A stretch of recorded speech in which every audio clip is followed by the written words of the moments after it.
Welcome back. Sports Tonight on Channels Television. You can be part of the program on Twitter, channels_sports, Facebook, channels I Feel Sports. You can also send us an email to sportstonight@channelstv.com. And I'm excited tonight because the powerlifters are representing Nigeria. The Commonwealth Games did the country so well. They won 4 gold medals and 2 silver. Let's go to Gold Coast, Australia. Queen Uboh is the president of the Powerlifting Federation of Nigeria.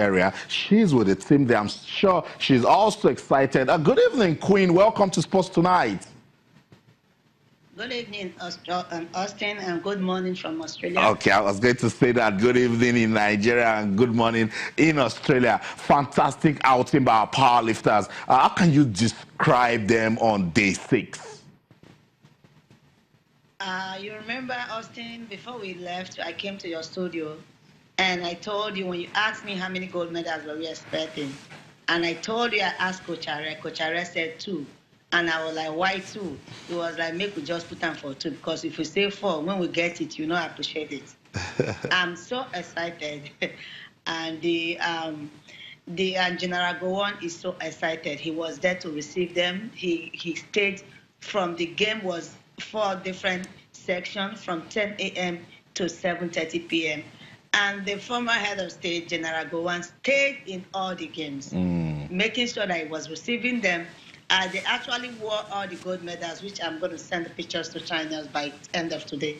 They wore the four medals on him, and he was dragging him down. And even if he was dragging him down, he still don't want to give up. That was how excited he was for them. Something more than gold right there.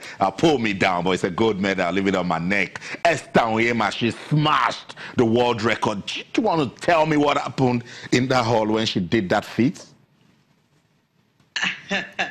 I told you, actually, before we left, a day to our game, the Minister of Youth and Sports called me for a meeting, and he asked me, what are we expecting? And I said, 4 gold medals, 2 silver, and 2 world records. I was expecting the first world record from Kinde, and he couldn't make it, and I'm too straight up with my athletes. I let him know a night or after Blake was beaten in 200 meters, and I told him, can you please stop letting this go on your head? This world record you have, can you please stop letting it go on your head and focus? He didn't listen to me. We would have had 2 world records. If Kinde had listened to me, he would have made it.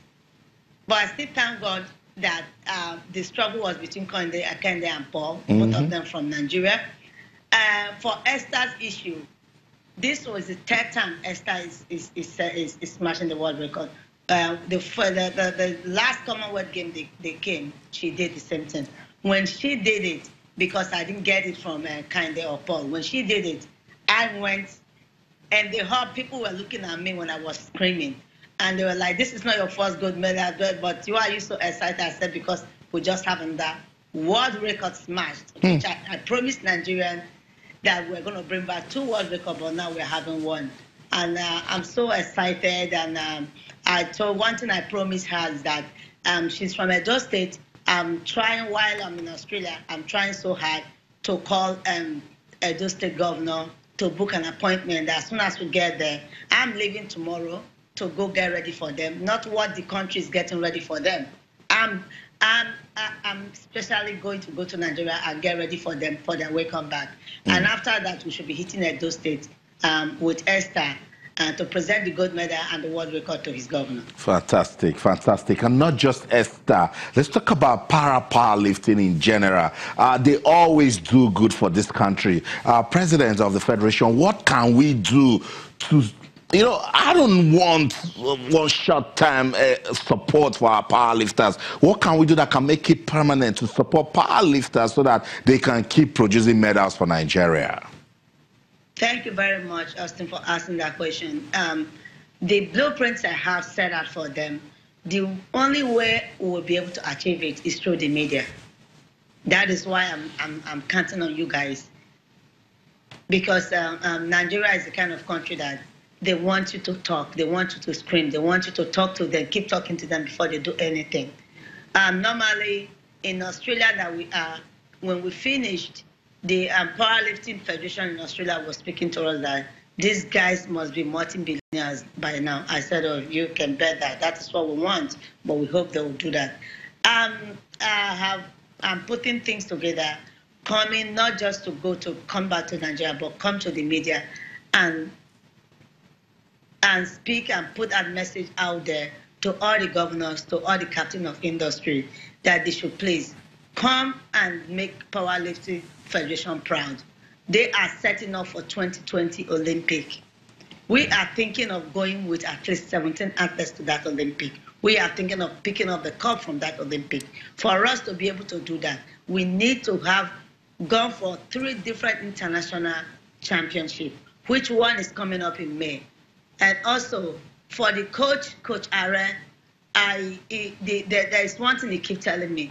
He said, Presido, the way I'm looking, the way I am in Nigeria, which coach will want to come and take over from me? I need, you people need to do something.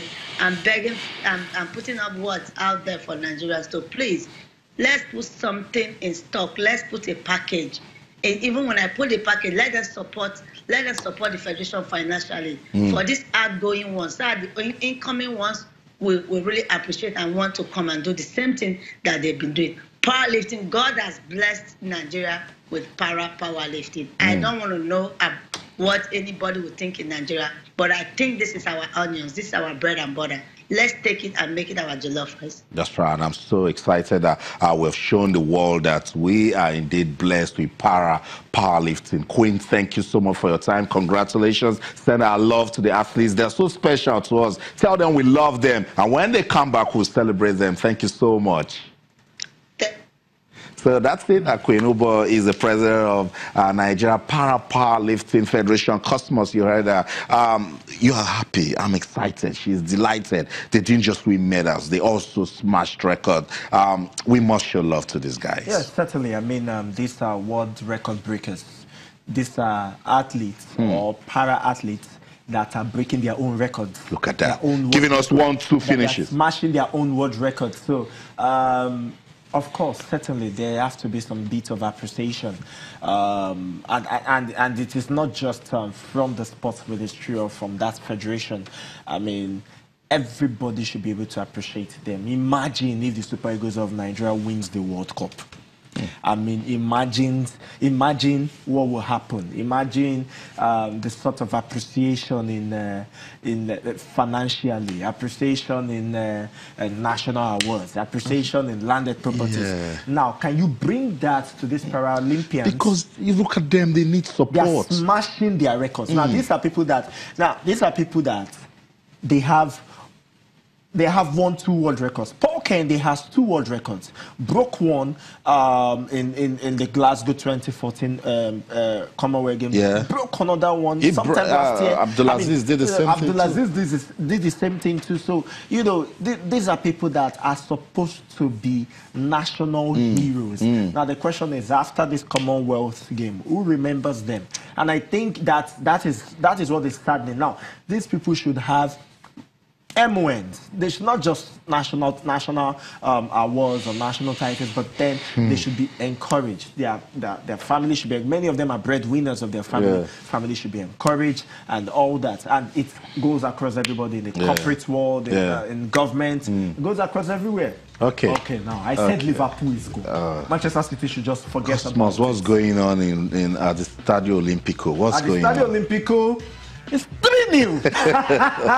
Oh my goodness. Now, I know a colleague of mine. That she will be very bitter about this. Everybody, I keep saying it. With football, impossible is nothing. Right now, it's game on.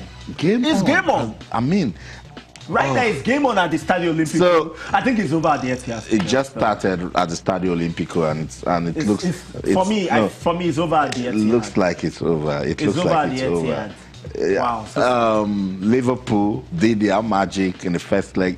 In 30 minutes, they scored 3 goals. Yep. So imagine Manchester City scoring 3 goals in 30 minutes. You won't be saying this. And that's what football can give you. 2 away goals, no away goal. It's really going to be very difficult. It's going to be very tough. But we love drama with football, so give us drama. We saw drama with the Manchester derby. We saw drama with the Madrid derby. We can also see drama in the UEFA Champions League. We want to see it. So that's the update for you there. Liverpool are racing away, but AS Roma saying if we want to go down, we will go down with a fight. And doing it at home, the fans will be loving it right there. They're beating Barcelona by 3-0. We're taking a look at what's going on at the 2018 Commonwealth Games, and I would like you to send some love to Nigeria's power lifting team. In fact, the special athletes team, because para table tennis also won a medal for the country. We love these guys so much, and we keep saying it because they're special athletes. We need to give them special attention. Shout out to Special Olympics Nigeria, what they're doing for special sports. Shout out to the Nigeria Powerlifting Federation also. We love it that each time these guys go out there, they give the country a good name. They let the world respect us. They say to themselves, no, we cannot be down because of our condition and because God has blessed them. And with your support, they can do well. So we love what is happening tonight. The powerlifting team and the para table tennis team, they've given us joy on day 6 of the 2018 Commonwealth Games. So let's go to social media, guys. Let's go there and send our best wishes to them. Let's wish them well. Let's appreciate them. I'll read it right here on the program. And I'm sure they're watching. Queen Uboh is also monitoring. She will take it to them. They will be motivated. They will feel loved. They will feel appreciated. We love it right there, what they have done for the country in Gold Coast, Australia. Let's get on with the show now. It's the 21st edition of the Commonwealth Games. We are waiting for the 21st edition of the FIFA World Cup. Wow, 21st edition. That's lovely. The 2018 FIFA World Cup, we kick off on June the 14th right there in Russia. Let me let you know that it's now 65 more days to go. 6-5. That's your confirmation right there. Russia will be hosting the world, trying to tell the world that, look, we are ready. We can give you everything you need to play football. They will also be competing. Every team going to the World Cup, they're going there for business. They want to win. You saw what happened with Japan. They told their coach, we don't care if it's less than 2 months to the World Cup. Pack your load and go. You know, they mean serious business. Cosmos 65 more days. 65 more days, and we're seeing drama already. A Tunisian player will not be at the World Cup because he's injured. Oh, wow. And of course, there is a Moroccan player that was actually capped for Spain in 2014, the qualifiers for the 2016 Euros in the European Championship qualifier. You know, that's a competitive game. Now, 1 game, and Morocco wants to take him to the World Cup. Now, FIFA has rejected it. Morocco has gone to CAS, and CAS will be giving their verdict in the mid of May. Let's see how that goes. Then, of course, Japan. Drama happening. Japan sacking their coach that qualified them for the World Cup. You know, sacking the coach and getting a new coach 2 months to the World Cup reminds me of what Ivory Coast did. You know, proud to the 2014 World Cup when they had to bring in a Mark Wilmot. Was it Mark Wilmot? No, they brought in a top coach. They brought him in, and of course, you know how it ended in that one. And of course, Nigeria did it as well. Nigeria did it twice. First one, 1997-98, Philippe Truze was sacked him and brought in Bura 2 months to the World Cup. Second one, the duo of Amadou Chouaïbou and, of course, Stephen Keshi, God rest their soul. And, of course, they brought in Philippe Onigbede. And, of course, the reign of the lager bag after Chouaïbou Amadou had qualified Nigeria for the 2010 World Cup. So it has happened before. Ghana to did it, so we say, because did it, but then it never goes down well for these teams. That's right, because my colleague Yemi used a good word, said maybe they're just pressing the self-destruct button because this is a coach that qualified you, that knows the team, you're expecting that, but maybe they're not really telling us, you know, to just have a way to just streamline things from the media, just so it doesn't... I feel some things that pretty much be happening, and of course you have to look at the friendlies that Japan played.